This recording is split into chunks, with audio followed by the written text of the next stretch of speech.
Okay, 7 miles in, day 9 of the Great Rugger Run, and I'm here at Plympton Victoria Rugby Club, trying to shelter from the breeze here behind this big tree. But we've just come out here and see the pitch. The pitch is over here. It's a council pitch, and I've just come, if you can see up that hill, I've just come in running straight down that hill and here into Plympton. It is a beautiful view of the pitch from up there. Wonderful stuff. A lovely, quaint little village.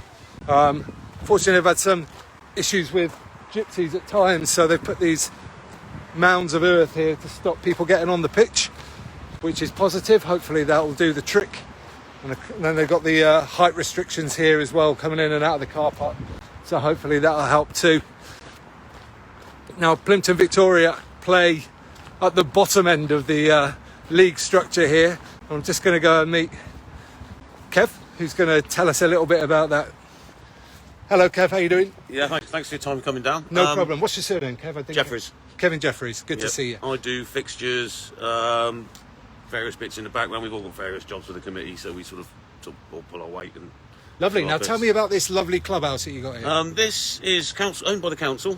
We tried many years to get a facility down in this area of Plympton. Eventually, get hold of the right people was what we tried to do. We've now done that and achieved entrance to this about 2 years ago. From the outside, it did look quite derelict at the time, and we were glad to have it, but a bit sceptical about what it was going to look like when we first opened the doors. Inside was actually surprisingly good. We set to work. We've done all the painting on the outside of the building. We renovate that every year.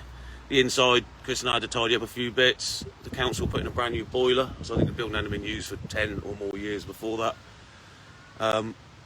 And that's about the size of it for this, really. It's done really, really well. There's 4 large changing rooms in there. There's a disabled toilet as well as main toilets, rest changing rooms. Fits for purpose what we want. At the moment, we're just leasing it off the council week by week as we go. We are in talks with the council at the moment to possibly get a long-term lease so we could look at further improvements and that from there. Yeah, amazing. I've got to say, it does look really in nice condition from the outside. You've done a cracking job with it. What kind of improvements are you hoping to get if you get this longer lease? Well, in a perfect world, we're talking the 5-10 year plan. We'd like to extend on the end, maybe put a bar, a gym, some things like that. We could even then, if you've got a bar, you could use it for local community stuff, so we could open it up. We're looking at getting youth rugby down here, so there'll be things we can do with that as well, separate the adults from the children. There's a lot going on at the moment. We're inside schools at the moment. We're doing some coaching with the schools, at the schools, while we're looking to actually then start to bring youth sides down here. I'm just trying to get more and more involved in the local community. We've had people work out of here for the Clean Our Patch and things like that. We've provided teas, coffees. We've now got into the centre of Plympton, and it'd be nice to give something to Plympton as well as we're taking. Yeah, that'd be amazing. So which members is it of the club that are going into schools and doing some coaching? There are about 5 or 6 of us with coaching qualifications that have all had the relevant checks and so on and so forth. At the moment, it's Jamie Hoff's going in there, his brother's gone with him, and I believe Nathan Cousins is going to help as well. So it's all sort of players and committee? Yeah, it's all players, committee, coaches. Amazing, so a full sort of spectrum. Yep. Good stuff. Okay, thank you very much, Kev. We'll go over here and we're going to meet Chris. How you doing? Hi, well done, thank you. Yeah. Thank you. What's your surname, Chris? Give us a full title and responsibilities. My name is Chris Hunt. I am treasurer, team manager. I do the laundry and a lot of the cleaning and the sorting out of stuff as well. And I occasionally still play the game. Really? Yes. How often? Well, I've been retired since 2010 officially, but the last full season we had, I put in 19 games. More comebacks than status quo. Yeah, remarkable. Now, just tell me about what we've got on the wall here. What we've got here, this is a defib. Yep, we're back. Okay, so this is a defib machine donated to the club from a charity called Jay's Aim, which was set up in honour of a young lad who sadly died on a pitch. So they set up a charity to try and get as many defibs as they could in the rugby pitches, rugby establishments. They approached teams in the area. We were more than happy to get in on it, have a defib machine put up. We did a bit of fundraising up in the bar up the road at the British Legion. We've got the tub on the bar, so we're still collecting occasionally for them. I think it's a brilliant idea. It's registered with the ambulance service, so it's just one of them vital things I think everybody should know how to use and be able to get access to. So, but if people don't know how to use it, what can you say about it? It is there are instructions on there. It's very simple to use. It's almost idiot proof. It's a phrase I don't like using because they always make a better class of idiot, but These machines are exceptionally easy to use. You can't go wrong with them. The machine will tell you what to do and let you know if you're doing it wrong. You put the pads in the wrong place, the machine will know and it will tell you to move them. It won't let you shock anybody until it's time to do it or if they need it. They're great bits of kit. I'm very handy. Almost like with literally life-saving equipment. Get one of these if anybody's having breathing or heart difficulties straight away. They're great pieces of kit. Yeah, the message there is just if somebody's having in trouble, don't be scared to use it. You can't go wrong with it. No, absolutely. Just want to reiterate that. Absolutely not. Okay, let's talk a little bit about merit table rugby and the benefits of that to a club such as yourself. We used to play in Devon 2, which was the lowest tier of RFU rugby. How long ago was it now? 4 years ago, perhaps? 4 years ago, the concept of a merit table was floated. It was generally voted in by a lot of teams. The biggest advantage of it is we can be promoted out. So if you get to the top of the merit table, we do really well for a couple of seasons. You can elect to be put back into the RFU leagues official, proper. But while you're in the merit table, a lot of the red tape and bureaucracy was taken away, which was the whole idea of it. The match day cards and loaning of players, which is a big one for smaller clubs in tiny areas like such as Plymouth.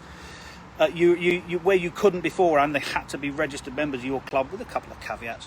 You could now, if you're short on the day or mob-handed, you can loan players to other teams and get the game played, which is what it's about.